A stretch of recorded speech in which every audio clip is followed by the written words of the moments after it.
May problema po eh. Ayun, wala. Ano? Kuya Gavin, problema mo kung paano ko malalasing dahil pasado na si Kaya!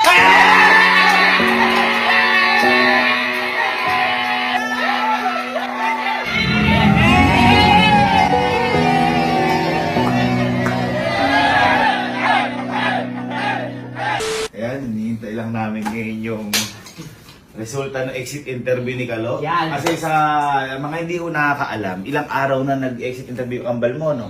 Mag-limang araw na Mag-limang araw na. Limang araw. Ibig sabihin po kasi ng exit interview, sa school po nila, is hindi ka makakagraduate kapag walang ganun. Kaya exit interview. Kumbaga, clearance siya. Clearance. Parang Ayun. ganun. Ngayon, yung exit interview na hindi siya biro dahil lahat doon itatanong. Lahat ng tama ba?